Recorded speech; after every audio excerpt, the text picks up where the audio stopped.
Radio उड़ान की updates लेने के लिए इस चैनल को सब्सक्राइब कीजिए और इस वीडियो को ज्यादा से ज्यादा लाइक कीजिए और शेयर कीजिए। For more info log on to www.radioudan.com।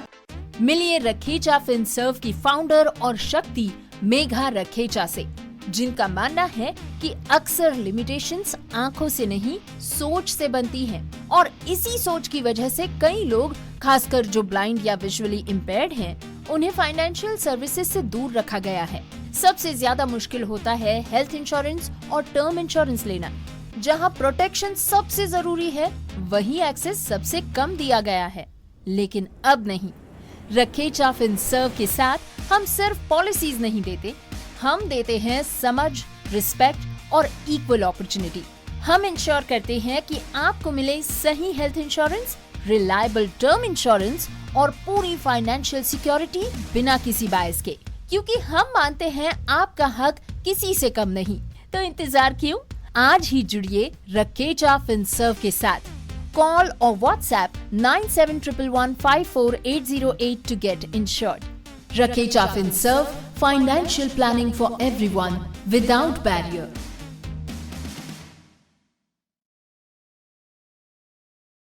अरे, तुम इतनी तेजी से बिना देखे कैसे टाइप कर लेते हो? कोई साथ बैठा है क्या? नहीं यार, अब मुझे किसी की जरूरत नहीं। मेरे पास है स्वलेखन टाइपिंग ट्यूटर। स्वलेखन, स्वलेखन। आज खुद को आजमाओ, निर्भरता की जंजीर तोड़ो, सीखो टाइपिंग स्वलेखन से, अपने हक की जंग लड़ो। मराठी, हिंदी, इंग्लिश सब एक ऐप में फ्री, 78 मजेदार लेसन्स से सीखना हुआ इजी। स्वलेखन से आपके विचार अब बने पहचान, स्वलेखन से लिखो खुद और छू लो आसमान। स्वलेखन। निवांत अंधमुक्त विकासालय लेकर आए हैं स्वलेखन टाइपिंग ट्यूटर, एक अनोखा सेल्फ लर्निंग अनुभव जो रिकॉर्डेड वॉइस के साथ आपको खुद सिखाएगा टाइपिंग की कला। स्वलेखन। मोबाइल के लिए प्ले स्टोर से और विंडोज पीसी या लैपटॉप के लिए SWALEKHAN यानी कि swalekhan.org से ऐप डाउनलोड करें या फिर कॉल करें 9923772375 पर। स्वलेखन।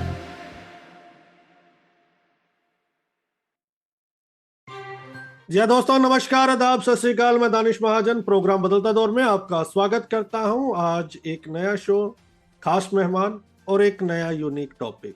आजकल इनफर्टिलिटी की प्रॉब्लम बहुत बढ़ गई है। पर्सन्स विद डिसेबिलिटीज भी इससे अछूते नहीं हैं और काफी लोग IVF के लिए जा रहे हैं। कई लोग इसलिए जा रहे हैं कि वो अपने बच्चों में हेरिडेटरी डिसेबिलिटी को अवॉइड करना चाहते हैं। तो क्या IVF पर्सन्स विद डिसेबिलिटीज के लिए सेफ है? किन लोगों को जाना चाहिए? क्या जेनेटिक प्रॉब्लम इससे सॉल्व हो जाती है? कितना पेनफुल है? क्या एक्सपेंसेस रहते हैं? कहां से IVF करवाना चाहिए? इन तमाम सवालों के जवाब आज हम इस शो में ढूंढेंगे। तो आज का जो हमारा मेन टॉपिक है IVF एंड डिसेबिलिटी, इस पर बात करने के लिए बेहद खास मेहमान हमारे साथ हैं। डॉक्टर पूजा बजाज वाधवा, जो को फाउंडर है, मेडिकल डायरेक्टर है और सीनियर IVF कंसल्टेंट है at Zemia IVF and infertility. Pooja ma'am, बहुत बहुत स्वागत आपका रेडियो उड़ान पे and thank you so much for giving us time. Thank you so much Danish ji, मुझे बुलाने के लिए, बिकॉज आपका platform is a very good platform, जिसमें हम बहुत सारे लोगों के साथ एक ही जगह पे बैठ के कनेक्ट कर सकते हैं एंड अवेयरनेस स्प्रेड कर सकते हैं अबाउट इनफर्टिलिटी, जिसके बारे में लोग अभी भी बात करने से बहुत घबराते हैं। So thank you so much for having me. तो सबसे पहले हम शुरू करें, थोड़ा सा अपने बारे में बताइए। सो दानिश जी, मैं बेसिकली हो गए मुझे अब ऑलमोस्ट 16-17 ईयर्स मेडिकल फील्ड में। गायनेकोलॉजिस्ट हूँ मैं by profession and super specialised हूँ इन इनफर्टिलिटी एंड IVF। मतलब जो कपल्स जिनको प्रेगनेंसी नहीं हो पाती है, उसमें हम ट्रीटमेंट एडवाइस करते हैं। उनके लिए जो भी नेसेसरी प्रोसीजर्स होते हैं, सर्जिकल या मेडिकल इंटरवेंशन, वो करके उनकी प्रेगनेंसी प्लान करते हैं। Could be as simple as oral medicines and could be as complicated as an IVF. I won't say complicated, but as a higher end technique also by the name of IVF.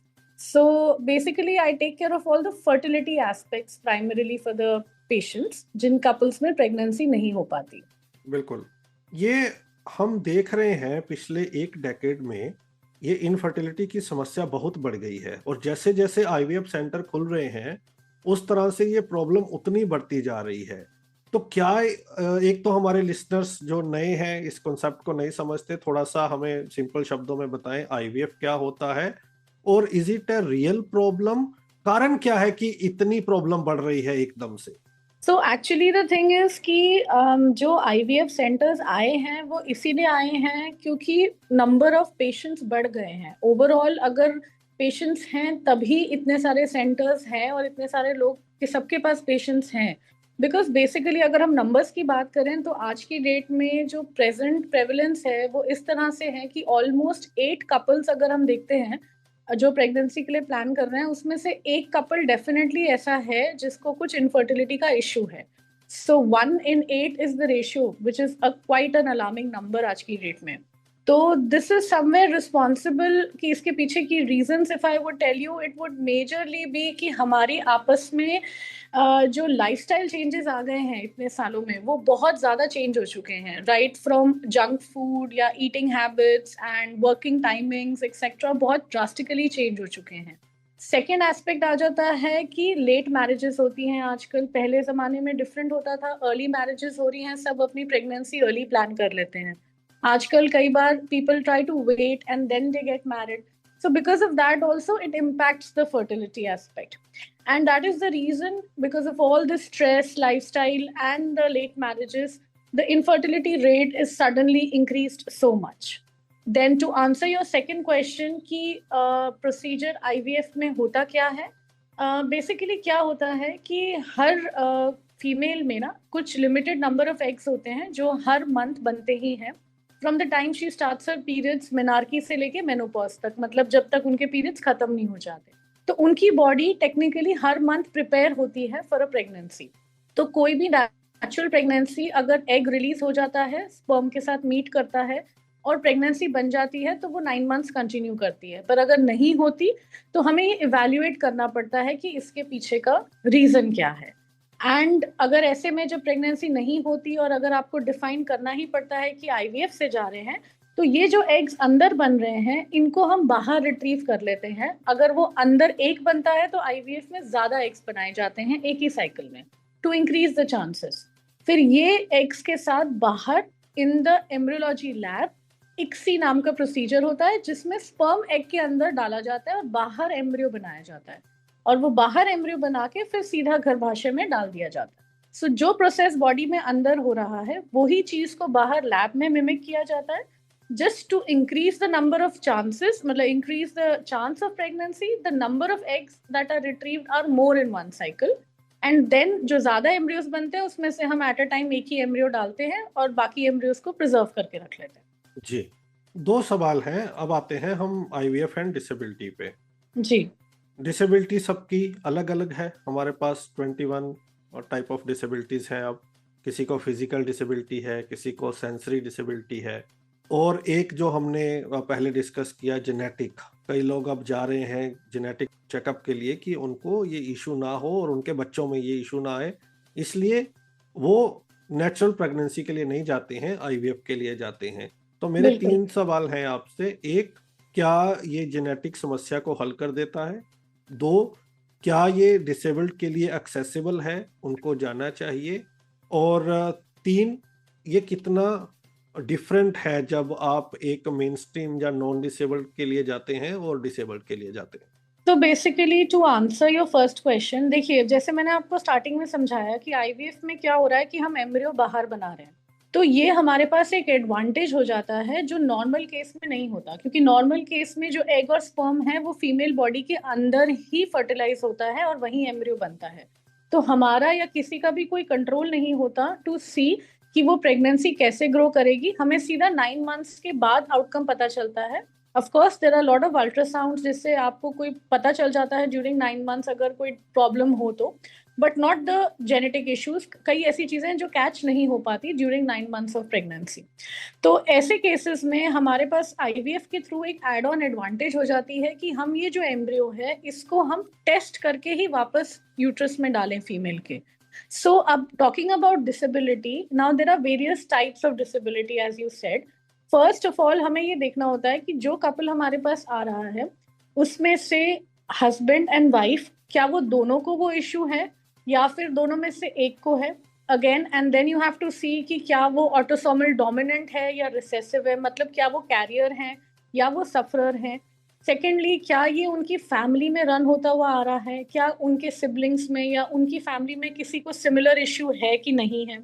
And then उनका genetic tree trekking किया जाता है, जिससे ये define किया जाता है कि अच्छा, ये जो डिजीज है ये स्पेसिफिक एक्स जीन के वजह से हो रहा है. कोई भी नाम ऑफ द जीन होता है, उससे हमें पता चल जाता है कि ओके, ये एक चीज है जो इनहेरेंटली इनकी फैमिली में चलती जा रही है and it is a genetic issue.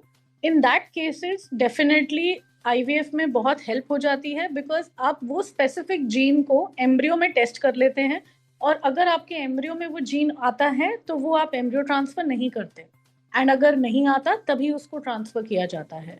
So this is by the test called pre genetic testing, जो आप एम्ब्रियोज पे पहले कर सकते. So this is how genetic issues को आप प्रिवेंट कर सकते हो from not going into the next generation. जो different other forms of disability हैं जिनका जेनेटिक लिंक नहीं है, उसमें भी देखा जाता है कि क्या ये फैमिली में रन कर रहा है कि नहीं. So it actually depends very much on the patient. There is no such universal rule. It actually has to be कि कपल जब हमारे पास आते हैं, हम उनकी हिस्ट्री लेते हैं, अंडरस्टैंड करते हैं, देन वी टेल देम कि इसमें आपको कितना एडवांटेज हो पाएगा with IVF. Now the question is कि डिसेबिलिटी के लिए क्या ये हमारे सेंटर्स एक्सेसिबल हैं. डेफिनेटली जो हमारा सेंटर है यहाँ ग्रीन पार्क में, जो Zemia IVF and fertility, we have made it disabled friendly. We have kept wheelchairs, we have kept ramps and everything, and all the possible things that would be required for anybody who has a disability can also undergo IVF. Because disability के साथ as long as हम patient को एक position they के उनके eggs retrieve कर सकते हैं, उनको एनेस्थीसिया दे सकते हैं, एनेस्थेटिस्ट की तरफ से क्लियरेंस मिल सकता है हमें, एंड हम एम्ब्रियो ट्रांसफर कर सकते हैं. And if the lady is fit enough to carry the pregnancy, then in that case it doesn't matter कि वो प्रेगनेंसी आईवीएफ से हो रही है या वो नेचुरली कंसीव कर रही है. आईवीएफ कहीं पे भी लिमिट नहीं होता है for anybody who is not disabled. It is very much accessible to disabled as well as for the able. तो इज देयर एनी क्राइटेरिया, कुछ ऐसा है फिजिकली कि ये चीजें होनी चाहिए, किन लोगों के लिए आईवीएफ है और किन लोगों के लिए आईवीएफ नहीं है? जो कोई भी प्रेगनेंसी कर सकता है उसके लिए आईवीएफ है. It is as simple as that कि अगर वो लेडी नेचुरली कंसीव करके अपनी प्रेगनेंसी को 9 months कंटिन्यू कर सकती है और बेबी को कैरी कर सकती है 9 months के लिए, देन इन दैट केस अगर वो प्रेगनेंसी कर सकती है तो वो आईवीएफ इज जस्ट अ तरीका जिसके थ्रू प्रेगनेंसी होगी. IVF is just a method. It is not कि कोई different pregnancy होगी. It will be as simple as any other pregnancy. बस वो pregnancy अगर naturally नहीं हो रही है, हम उसको IVF के द्वारा कर रहे हैं. That is the only difference. तो ऐसे केस में हम इसको define ही नहीं करेंगे कि ये able के लिए है या disable के लिए है. ये बराबर है. IVF का treatment दोनों के लिए बराबर है. It is just that कि अगर कुछ disability में कुछ ऐसे concerns हैं जिसके वजह से हमें IVF के procedure में कहीं hindrance आ रहा है, तो उसके लिए सारे रेमेडीज लिए जाते हैं, मेडिकल क्लियरेंसेस लिए जाते हैं, एनेस्थेटिस्ट से डिस्कस किया जाता है एंड देन प्रोसीजर किया जाता है. बट आईवीएफ लिमिटेड नहीं है सिर्फ एबल्ड लोगों के लिए. ओके, सो आईवीएफ में अलग अलग तरह की चीजें होती हैं. एक तो आईवीएफ है, एक आपने इक्सी का जिक्र किया, 2 और आईयूआई 3. तो इन तीनों में आईवीएफ और इक्सी की जो सक्सेस रेट है, एक तो हमें आपसे जानना है इन तीनों में डिफरेंस क्या है. दूसरा, आईवीएफ का आज भी जो सक्सेस रेट है वो 60% है, और इतना कुछ होने के बाद, इतनी टेक्नोलॉजी के बाद भी कई लोगों का ये मानना है कि ज़्यादातर लोगों को दूसरे साइकिल में सक्सेस मिलती है. तो क्या ये जेन्युइन अप्रोच है या कुछ सेंटर्स कुछ ऐसा भी करते हैं टू मेक मनी? और तीसरा चीज मैं आपसे जानना चाहता हूँ, कुछ लोग मेरे पास ऐसे आए जिन्होंने कहा कि हम जेनेटिक टेस्टिंग के लिए नहीं जाना चाहते क्योंकि इससे कॉस्ट और एक्सपेंसिव हो जाती है, लेकिन कुछ सेंटर्स कहते हैं कि हम तब करेंगे ही नहीं, आपको जेनेटिक टेस्टिंग के लिए जाना ही पड़ेगा. Is it compulsory? तो टू स्टार्ट विथ कि आईवीएफ, आईयूआई, इक्सी, इन सब में क्या डिफरेंस होता है. तो पहले तो मैं आपको बता दूं कि जनरली एक पेशेंट या आई वुड से एक कपल एक फर्टिलिटी डॉक्टर के पास या अपने गायनेक के पास तब जाते हैं जब उन्होंने एक प्रॉपर 1 ईयर के लिए, अगर जैसे फीमेल की एज लेस देन 35 है और अगर कपल ने 1 ईयर के लिए ट्राई किया है for a pregnancy and pregnancy नहीं हो रही है, then they should go and visit the fertility specialist. और अगर फीमेल की एज मोर देन 35 है तो अगर उन्होंने 6 मंथ्स के लिए भी ट्राई करा हो और प्रेगनेंसी नहीं हो रही है तो वेट नहीं करना चाहिए, आपकी डॉक्टर से जाके डिस्कस करना चाहिए। अब आपके जो डॉक्टर हैं वो हम लोग डिटेल में सारी हिस्ट्री लेते हैं पेशेंट की एंड देन डिसाइड करते हैं कि इनके लिए क्या लाइन ऑफ ट्रीटमेंट एडवाइस होगी। Now line of treatment is divided into 3 parts. Number 1, कई पेशेंट्स होते हैं जिनमें हमें सिर्फ ओरल मेडिसिन दे के हम उनकी ट्रीटमेंट करके उनको प्रेगनेंसी अचीव हो जाती है।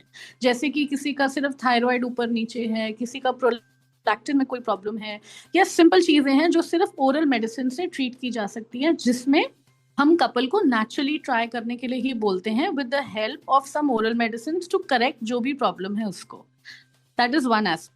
सेकेंड एस्पेक्ट होता है IUI, which is also very similar to this, जो फर्स्ट एस्पेक्ट है जिसमें हम करेक्शन करते हैं।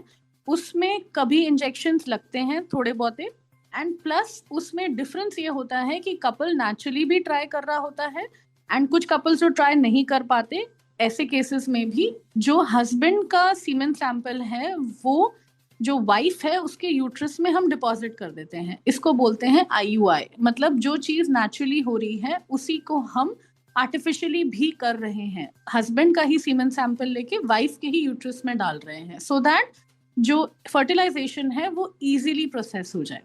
IUI का जो सक्सेस रेट है वो जनरली 15% से 20% के बीच में जाता है। जब कोई कपल नेचुरली ट्राई करता है with keeping everything intact, making sure कि सब कुछ उनके पैरामीटर्स नॉर्मल हैं, सो चांसेस अबाउट 8 से 10% होते हैं हर साइकिल में कंसीव करने के। अब जो तीसरा रास्ता होता है that is called as IVF। IVF में ही होता है प्रोसीजर कॉल्ड एज ICSI, जिसमें क्या होता है, जैसे मैंने स्टार्टिंग में समझाया कि हम एग्स को बाहर निकाल लेते हैं, बॉडी में फर्टिलाइज नहीं होता, वो एग को बाहर निकाल लेते हैं। जो भी मल्टीपल एग्स निकलते हैं एक साइकिल में, वो एक एक एग के अंदर एक एक स्पर्म डाला जाता है और एम्ब्रियो बनाया जाता है इन द लैब। नाउ ये जो एम्ब्रियो बनता है, इस एम्ब्रियो को बनाने में जो प्रोसीजर यूज होता है उसको कहते हैं ICSI, जो आर्टिफिशियल इंसेमिनेशन है, बेसिकली स्पर्म का एक एक एग के अंदर डालना। नाउ अब ये जो एम्ब्रियो बन जाता है इसको हम यूट्रस में डालते हैं, तो ऑब्वियसली ये जो एम्ब्रियो बाहर सरवाइव कर चुका है, इतने सारे एग्स में से सबके सब तो एम्ब्रियो नहीं बनेंगे, सिर्फ लिमिटेड बनेंगे, तो जो रह जाएंगे वो definitely good quality better embryos होंगे जो प्रेगनेंसी कॉज कर सकते हैं। इसीलिए IVF का सक्सेस रेट 50 to 60% चला जाता है। अगेन IVF 100% नहीं है, बिकॉज एग भी फीमेल का है, स्पर्म भी मेल का ही है। ऐसे केस में हम सिर्फ उसको बाहर एम्ब्रियो बना रहे हैं, अदरवाइज ऐसा कुछ डिफरेंट नहीं हो रहा जो उनकी बॉडी में जो नहीं हो पाता, सिर्फ उतना काम बाहर हो रहा है। तो इसीलिए इसका चांसेस 100% नहीं होते हैं। It improves your chances because it has a better probability of giving you a pregnancy, but 100% is not possible. So that is why the IVF success rate जो रेंज होता है इसका सक्सेस का, वो 60 to 70% के आसपास ही होता है, जिसमें पेशेंट की क्लिनिकल कंडीशन भी देखी जाती है, उनके कितने एग्स हैं, उनकी एज कितनी है, हस्बैंड का स्पर्म कैसा है, बहुत सारे फैक्टर्स मैटर करते हैं। एंड IVF का सक्सेस रेट फर्स्ट साइकिल में आएगा या सेकेंड साइकिल में आएगा, बेसिकली उसकी पॉसिबिलिटीज, उसमें क्या क्या उनकी चीजें रह गई है जो फर्स्ट साइकिल में अगर नहीं हो पाई वो सेकंड साइकिल में अगर की जाए, क्योंकि हर पेशेंट में सब कुछ एकदम से नहीं किया जाता एंड हर प्रोसीजर अपने आप में थोड़ा कॉस्ट भी इन्वॉल्व करता है, तो ऐसे में आप सब कुछ एक साथ नहीं कर लेते। इसीलिए कई बार किसी पेशेंट्स में कुछ चीजें मॉडिफाई करके उनका सेकंड साइकिल में रिजल्ट आता है, किसी का फर्स्ट अटेम्प्ट में ही आ जाता है और किसी को IVF की रिक्वायरमेंट ही नहीं होती। तो there is no one size that fits all, हर पेशेंट की अपनी जर्नी होती है उसकी अपनी क्लिनिकल कंडीशंस के बेसिस पे। देन आपका जो सेकंड क्वेश्चन था कि क्या जेनेटिक टेस्टिंग हर केस में नेसेसरी होता है, ऐसा नहीं है बिल्कुल भी। अगर कोई पेशेंट में कोई जेनेटिक इशू हमें पता है कि ये जीन रिस्पॉन्सिबल है जो दोनों हस्बैंड वाइफ में से एक में है और हमें पता है कि उसकी पॉसिबिलिटी है इन द नेक्स्ट जनरेशन कि वो आ जाए, तो ऐसे केसेस में एज अ डॉक्टर ये हम अपनी तरफ से एडवाइस करते हैं कपल्स को कि आप मेक श्योर करिए कि एटलीस्ट उनको टेस्ट करवा के डलवाइए एम्ब्रियोज, ताकि वो चांसेस दोबारा ना आए। आपकी नेक्स्ट जनरेशन में। अगेन ऐसे में अगर cost factor is a problem and suppose sometimes genetic testing करके भी ज्यादा एम्ब्रियोज नहीं बन पाते या नहीं मिल पाते हमें नॉर्मल एम्ब्रियोज, तो ऐसे केसेस में डोनर एग्स या डोनर स्पर्म का ऑप्शन भी लिया जाता है, जिसमें ये वाला एस्पेक्ट रूल आउट हो जाता है ताकि वो जेनेटिक इशू ना होए। एंड ऐसे में हम एग या स्पर्म जिस किसी में भी इशू हो वो डोनर एग या डोनर स्पर्म लिया जाता है। सो इसमें सेंटर डिक्टेट तो नहीं कर सकता ना, अगर कोई कहना चाहता है, फॉर एग्जांपल अगर कोई विजुअली इम्पेयर्ड है, उसको पता है उसकी जेनेटिक प्रॉब्लम है, वो कहता है I am okay with the kid, तो मुझे नहीं जाना है जेनेटिक के लिए, जो भी होगा आई एम एक्सेप्टेबल, तो उस केस में सेंटर डिक्टेट तो नहीं कर सकता ना? कोई डिक्टेट नहीं कर सकता कोई भी पेशेंट को। We live in a country जहाँ पे सबका अपना राइट है। ऑफ कोर्स कोई भी आपको एडवाइस करना एक डॉक्टर का या एक सेंटर का काम है, उसके बियॉन्ड क्या चॉइस लेनी है that is always the decision of the couple. कोई भी किसी को भी फोर्स नहीं कर सकता इस चीज के लिए। उनके बस वो अपने कंसेंट्स लेंगे कि हमने ये इन्फॉर्म कर दिया था and the couple is okay to go ahead, that's it, simple is that. जी, तो मेरे पास कुछ केस आए जिसमें वो मैंडेट कर रहे थे, डिक्टेट कर रहे थे, तो इसलिए मैंने आपसे ये सवाल पूछा। नेक्स्ट मैं आपसे ये जानना चाहता हूँ कि कई लोगों को प्रोग्रेसिव डिसेबिलिटीज होती है जैसे आरपी, तो इसमें जो आईसाइट है धीरे धीरे कम होती जाती है, या इस तरह की कुछ और भी चीजें हो सकती हैं। तो क्या अगर हम आईवीएफ में जाते हैं उस मेडिकेशन में क्या उनकी डिसेबिलिटी पे इम्पैक्ट आएगा? तो obviously we'll have to take कि जैसे इट्स एन ऑप्थेल्मिक डिजीज, तो हमें ऑप्थेल्मोलॉजिस्ट के साथ डिस्कस करना होता है what are the medicines that are going on, क्या कौन सी स्टेज पे है वो, अर्ली स्टेज है, मिड स्टेज है, लेट स्टेज पे है, एंड अगर इसका is it caused by some genetic mutation या नॉट, तो वो सब ऑफ कोर्स वो सारी चीज़ों को क्लियर किया जाता है। And again after that it has to be advised कि next you mean to ask me for the next generation और फॉर द प्रेजेंट पर्सन जिसको इशू है प्रेजेंट पर्सन। अगेन तो उस केस में हमें यही होता है, क्योंकि अगर जैसे फीमेल में अगर कोई इशू होता है तो we again have to take a clearance. तो obviously it's not a one man show, we always involve more people in the picture, जहाँ पे जो उस स्पेसिफिक डिजीज के लिए जो स्पेशलिस्ट है हम उनसे क्लियरेंस लेते हैं कि क्या जो भी पेशेंट है उनको जो भी इशू है उसके साथ क्या वो फिट हैं to go ahead for anaesthesia, क्या फिर अकॉर्डिंगली हम असेस करते हैं कि क्या उनको गोनाडोट्रोपिन या कोई इंजेक्शन से कोई प्रॉब्लम तो नहीं होगी, उसके कोई ड्रग इंटरेक्शन तो नहीं होगा, and only then we go ahead. Otherwise इसीलिए पूरी डिटेल में हिस्ट्री लेना is the most important thing in the very beginning, because उसी से आपका लाइन ऑफ एक्शन डिसाइड होता है। तो कैसे पता करें कि कौन सा सेंटर बढ़िया है, क्योंकि हर किसी ने अपनी एडवर्टाइज कर रखी है, हर कोई कहता है कि हमारा सबसे बढ़िया है, हमारा रिजल्ट ऐसा है, तो कैसे एक सही सेंटर का चुनाव करें, किन किन चीजों का हमें ध्यान रखना चाहिए? और एक चीज मैं जानना चाहता हूँ, मैं कुछ फ्रेंड्स से बात कर रहा था जो विजुअली इम्पेयर्ड हैं, फॉरेन में है, जिन्होंने आईवीएफ लिया है। इंडिया में कहते हैं कि पेनफुल नहीं है, एवरीबडी सेज दैट, बट मेरे पर्सनल एक्सपीरियंसेस भी हैं कि कई, I think it's depends person to person, उसके बॉडी के हिसाब से कई लोगों को ये बहुत पेनफुल लगता है।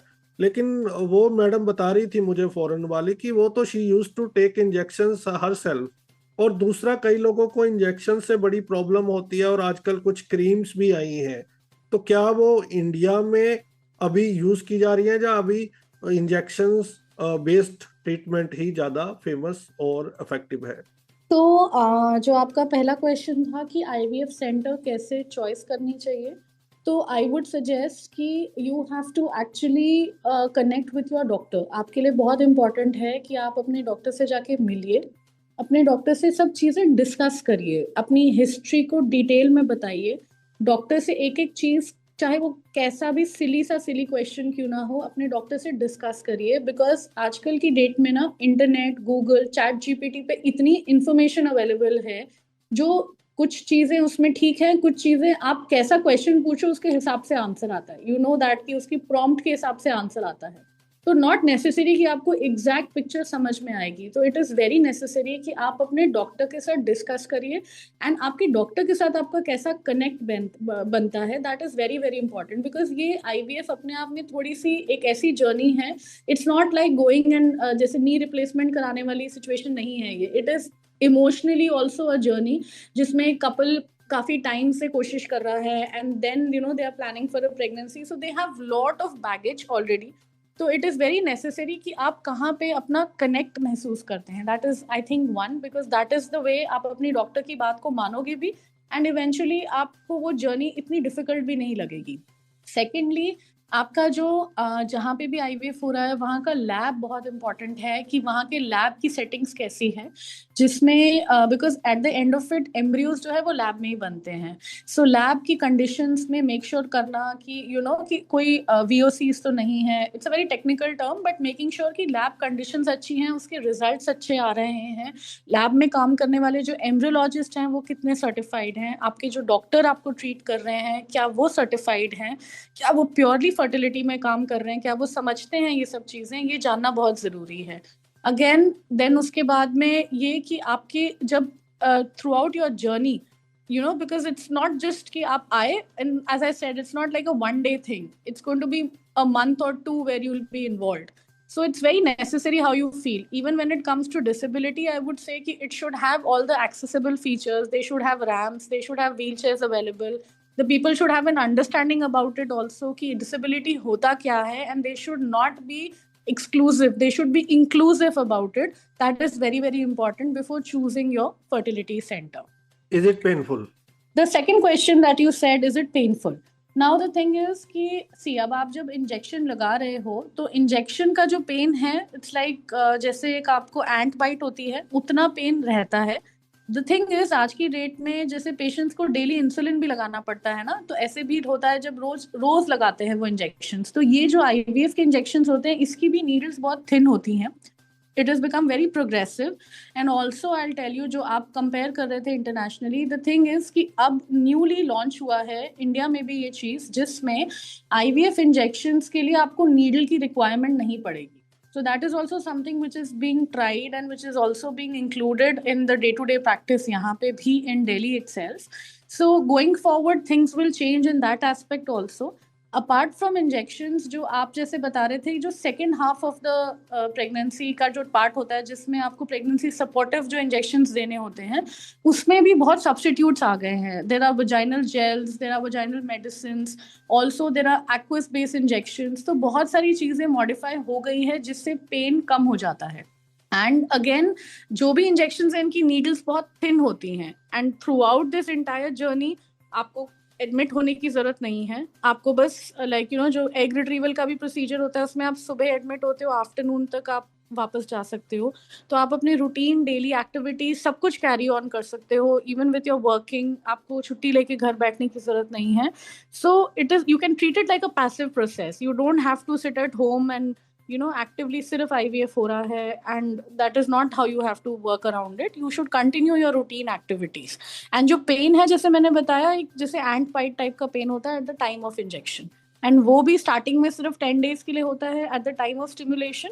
एंड जो पोस्ट एम्ब्रियो ट्रांसफर के इंजेक्शन होते हैं वो अब आजकल सब्स्टिट्यूट हो गए हैं to aqueous injection and vaginal gels etcetera, जिससे इतने इंजेक्शन नहीं लगते. And again in this entire journey, as I said, कि वो पूरा जर्नी बहुत सिंप्लीफाई हो जाती है if you are with the right doctor and the right team, because they understand if they actually acknowledge कि what the couple is going through, most of your problems get solved at that level only. Right. क्या ये फर्क पड़ता है कि आप किस city से आ रहे हैं, छोटी सिटी से करवा रहे हैं, कैपिटल सिटी से करवा रहे हैं? ये भी लोगों की एक धारणा है कि अगर कैपिटल सिटी में जाएंगे, दिल्ली, चंडीगढ़, पुणे, लखनऊ, मुंबई, बड़ी सिटीज़ में जाएंगे तो वहाँ उनको फैसिलिटीज़ ज़्यादा मिलेंगी, वहाँ के जो डॉक्टर्स हैं वेल क्वालिफाइड होंगे, उनके पास एक्सेसिबिलिटी ज़्यादा होगी. और दूसरा, कितना स्टिग्मा दूर हो चुका है अब इसको लेके, या अभी भी आपको लगता है कि stigma is still prevailing? So to answer your first question regarding the city, so the thing is, I'll say कि इसमें दो राय नहीं है कि थोड़ा सा आपको technology in terms of other things also bigger metropolitan cities में बेटर ऑप्शंस मिलते हैं, but that does not mean कि आप स्मॉलर सिटीज़ में आईवीएफ नहीं करा सकते. It is, as I said very rightly in the very beginning, कि आपका डॉक्टर कैसा है उस पर बहुत कुछ डिपेंड करता है, उनका लैब कैसा है उस पर डिपेंड करता है. अब जैसे हमारा यहाँ पे जो क्लिनिक है, यहाँ पे हम लोगों ने एक टेक्नोलॉजी भी ऐड करी है अपने लैब में, which is called as RI witness, ताकि विच मीन्स कि जैसे जो लोगों के दिमाग में बहुत फियर होता है कि एग स्पर्म मिक्सिंग तो नहीं हो जाता एंड ऑल ऑफ दैट, दो everything is very well taken care of, but this is an high and technology which is also use, जिसमें टैगिंग हो जाती है पेशेंट की राइट फ्रॉम द बिगनिंग. सो वो कार्ड के साथ एंटर करते हैं ओटी में, उनका एक एक गैमेट के ऊपर टैगिंग होती है. And that is something which is again a very high end thing, which is to make sure कि everything is absolutely clear for the couple. So such things and such technologies, कई बार थोड़े higher end procedures होते हैं, जैसे कि microTISA, microfluidics use करना to make your results better.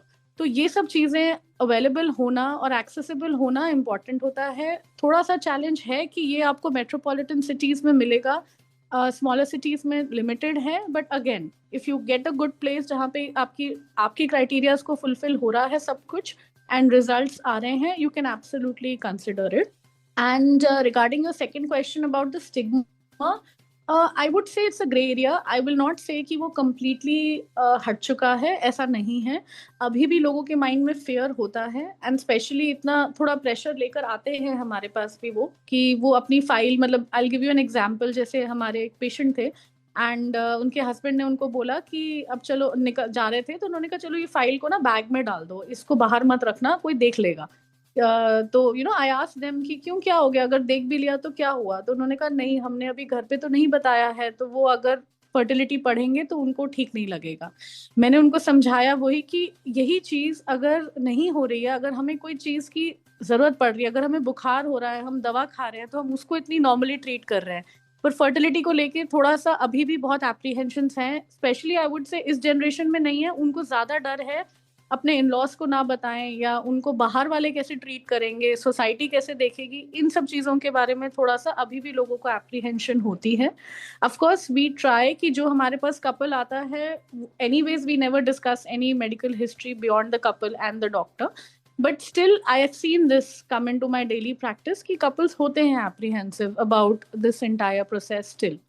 But cut to, you'll also find such people जो egg freezing करा रहे हैं. Rampantly, you will find lot of women coming and saying कि ma'am हमें अभी शादी नहीं करनी, you know, we have some career goals or we have not found the right person, तो we want to freeze our eggs ताकि हम आगे चल के, you know, भले ही हमारी एज ज़्यादा हो जाए पर हमारे पास हमारे eggs frozen होंगे, so we'll be safe and then, you know, we can have our own child even when we want to conceive late in life. So you will have both kinds of scenarios, you know. So that's exactly why I said कि, you know, I cannot define and say कि हाँ चीज़ें change हुई हैं, अच्छी भी हुई हैं, but अभी भी कुछ parts हैं जहाँ पे अभी भी लोगों को एप्रीहेंशन जरूर है. एक्सपेंसेस रेशियो कैसे डिसाइड करें? एक सेंटर का रेट 2.5 लाख है, दूसरे का 1.5 लाख है, तो कई बार बहुत ज्यादा डिफरेंस आ जाता है. क्या एक जनरल रेंज रहती है फर्स्ट साइकिल के लिए? सो बेसिकली आईवीएफ का कॉस्टिंग ना 2-3 एस्पेक्ट्स पे डिफाइन होता है. एक तो ये कि आपका जो लैब हो रहा है वो लैब में किस टाइप का चीज़ें यूज़ हो रही हैं, क्या टेक्नोलॉजी यूज़ हो रही है, टेक्नोलॉजी का क्या कॉस्ट है, मीडिया क्या यूज़ हो रहा है, तो लैब रिलेटेड एक कॉस्ट होता है. सेकेंड होता है injection related cost, because IVF में इंजेक्शंस का इंपॉर्टेंट रोल है जिससे एग्स ग्रो करते हैं. एंड गोनाडोट्रोपिन इंजेक्शंस का क्या कॉस्ट है, उसमें कौन से इंजेक्शंस यूज़ कर रहे हैं, उसके हिसाब से कॉस्टिंग डिफाइन होती है. And that is how you know a couple is advised. And also किसी पेशेंट में ऐसा होता है कि उनका रिस्पॉन्स आने को ज़्यादा टाइम लगता है, तो थोड़े ज़्यादा दिन इंजेक्शंस लगते हैं, किसी किसी के उसमें कम टाइम लगता है, सो उसमें भी कम इंजेक्शंस यूज़ होते हैं. So that again brings a lot of difference. So again patient to patient उनके लिए क्या ज़रूरी है. कभी कभी किसी पेशेंट का एक साइकिल में हो जाता है, किसी किसी के एग्स बहुत ही कम होते हैं, उनको पूलिंग करना पड़ता है, तो उनको पता ही होता है पहले से कि उनको 2 साइकिल्स में जाना पड़ेगा. सो पेशेंट टू पेशेंट चीज़ें बहुत वेरी करती हैं. मेजरली कॉस्ट 2 ही चीज़ों का होता है, एक लैब का एंड एक आपका इंजेक्शंस का. फिर भी एक कुछ general figure? See generally IVF का कॉस्टिंग अराउंड 1.5 से 2.5 के बीच में जाता है.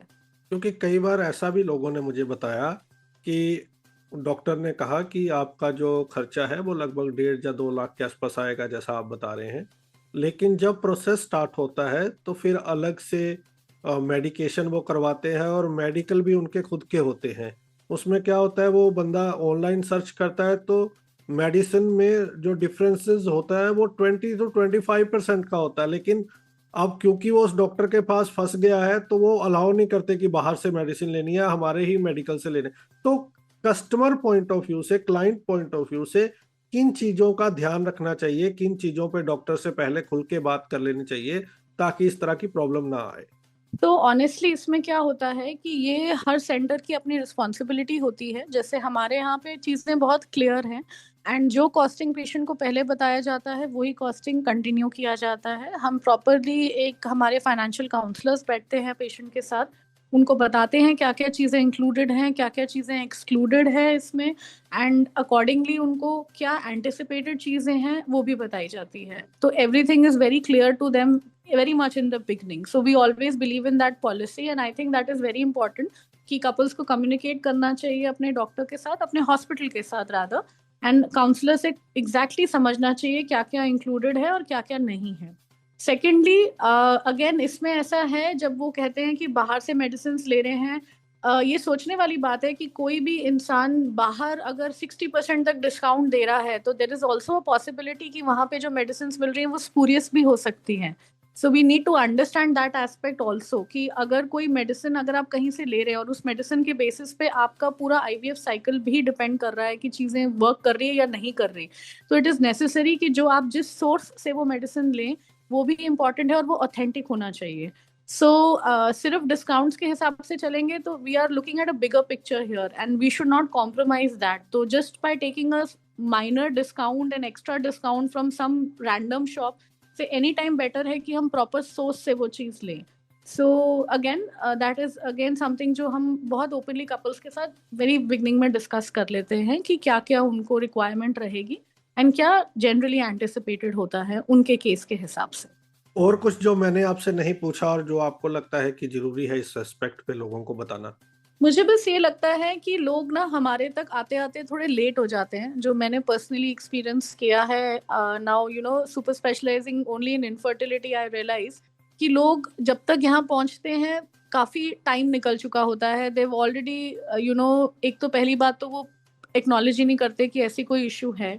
देन समटाइम्स एक्नॉलेज करके भी they will just go to people who will not have the expert knowledge about it and they will not do the treatment which is actually necessary. तो जब वो बहुत लेटर स्टेज पे आते हैं ना तब उनके पास में कई बार आईवीएफ के सिवाय कोई ऑप्शन रह नहीं जाता, तो इसको लास्ट ऑप्शन ट्रीट करने लग जाते हैं वो लोग, which should not be the case. Because IVF अगर नहीं करते हैं बहुत सारे अदर मेथड से भी प्रेगनेंसी हो जाती है। जैसे मैंने आपको बताया ओरल मेडिसिन में सिंपल करेक्शन से भी प्रेगनेंसी हो जाती है। अब जैसे मेरे पास एक कपल आया था, उनको किसी ने बाहर से आईवीएफ एडवाइस किया था बट उनकी इतने इश्यूज थे ही नहीं एंड आई सेड कि एक बार हम पहले नेचुरली ट्राई करते हैं। We gave them corrective medicine, uterus lining का इशू था उस पर करेक्ट किया and she conceive naturally. So IVF was not required. But अगर वो हमारे पास एक लेटर एज में आती when she would be 39 and things like that, तब हमारे पास कोई ऑप्शन भी नहीं रहता कि हम उनको ये नेचुरल ट्राई करने का ज्यादा टाइम भी दें। So what I feel is it is very important कि you must go and talk to your fertility specialist, you know, as soon as you realize that there is a problem, because जरूरी नहीं है कि हर patient का IVF हो जाएगा। तो ये माइंडसेट नहीं रखना चाहिए एंड डॉक्टर से कनेक्ट करके उनसे ओपनली डिस्कस करना बहुत इंपॉर्टेंट है। और जैसे मैंने बताया ये आप ज़रूर अपने सारे लोगों को बताइए, ऑडियंस को जो सुन रहे हैं, कि अगर कोई कपल ट्राई कर रहा है, वाइफ की एज लेस देन 35 है और उन्होंने अगर 1 ईयर के लिए ट्राई किया है, प्रेगनेंसी नहीं हो रही है, या वाइफ की एज मोर देन 35 है और 6 मंथ्स के लिए ट्राई किया है और प्रेगनेंसी नहीं हो रही है, तो डॉक्टर से मिलिए। अगर मल्टीपल मिसकैरेजेस हो रहे हैं, आईवीएफ फेलियर हो चुका है, या फिर अगर उनको पता है कि उनको पीसीओएस डायग्नोस हो चुका है, एंडोमेट्रियोसिस डायग्नोस हो चुका है, फाइब्रॉइड्स हैं, तो ऐसे केस में अपने डॉक्टर से जाके डिस्कस करिए। You know they will help you understand कि आपके लिए फर्दर फर्टिलिटी जर्नी कैसी होनी चाहिए। They will do a very basic test by the name of AMH, जिससे हमें पता चल जाएगा कि आपके एग्स में कितना पोटेंशियल रहा है। तो हमें ये पता है कि एटलीस्ट हमको इतना टाइम नहीं रुकना, हमें जल्दी से जल्दी प्रेगनेंसी प्लान करनी है, या फिर हमें ये पता चलता है कि अच्छा अभी टाइम है, you can try with the simple process and simple ways. AMH की जैसे नॉर्मल वैल्यू जो एग नंबर्स को डिफाइन करता है वो नॉर्मली जैसे 2.5 होता है। हमारे पास जब पेशेंट्स आते हैं वो 0.2 0.3 के लेवल्स पे आते हैं, विच मीन्स कि कितना डिक्लाइन हो चुका होता है उनका एग। सो इसीलिए राइट टाइम पे डॉक्टर के पास कनेक्ट करना बहुत इंपॉर्टेंट है, earlier the better. So that's all I would like to say कि don't feel your doctor will just do an IVF, they will guide you. If there is a right doctor they will be understanding your issue and they'll try to solve it in the most simplest way possible first. तो क्या आप हमारे listeners के लिए अपनी email ID share करेंगे जिनको आपसे कुछ एडवाइस लेनी हो या कुछ डाउट क्लियर करने हो? जी बिल्कुल, पूजा Bajaj 0226@gmail.com, POOJA Bajaj BAJAJ 0226@gmail.com. So they can mail me on this, and also I'll send the number on which they can contact. Thank you so much doctor Pooja ji, आपने अपना कीमती समय दिया और काफी डाउट्स क्लियर किए लिसनर्स के। Thank you so much. I'm very happy कि we could connect, and thank you so much for giving me this opportunity. As I said in the beginning that हम consultation cabins में बैठ के at a time एक ही patient से बात कर सकते हैं, but on a platform like this we are able to connect with so many people at the same time, and very happy that we could actually connect and tell and create little more awareness about this amongst your audience. बिल्कुल, I think ये पहली बार India में हम IVF and disability का topic discuss करें। I never seen people discussing this, and thank you so much once again to contribute.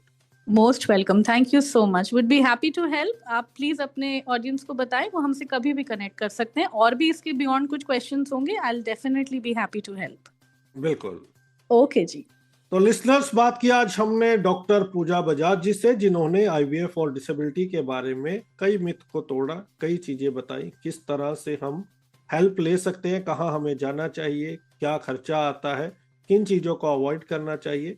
अगर आपके कुछ और डाउट्स हैं तो आप ईमेल आईडी पे कांटेक्ट कर सकते हैं। अगले सप्ताह मुलाकात होगी किसी और पर्सनैलिटी के साथ। दीजिए इजाजत, सुनते रहिए radio Udaan, flight of life. Bye bye. क्या आप एक ऐसे फाइनेंशियल एडवाइजर की तलाश में हैं जो आपकी जरूरतों को सच में समझे? ये हैं देव रखेचा, फाउंडर रखेचा फिनसर्व। ये भी विजुअली इम्पेयर्ड हैं, इसलिए इन्हें पता है कि फाइनेंशियल प्लानिंग में एक्सेसिबिलिटी कितनी जरूरी होती है। रखेचा फिनसर्व में हम आपके लिए mutual funds, bonds, unlisted shares और ऑल्टरनेट इन्वेस्टमेंट्स जैसे ऑप्शंस के साथ एक्सेसिबल इन्वेस्टमेंट सॉल्यूशंस देते हैं, ताकि आप कॉन्फिडेंटली अपनी फाइनेंशियल फ्रीडम की तरफ बढ़ सकें। अगर आप भी अपने पैसे को सही दिशा देना चाहते हैं तो आज ही जुड़िए रखेचा फिनसर्व के साथ। रखेचा Finserv, investing made accessible for everyone. Call 9748976371 to start investing with us.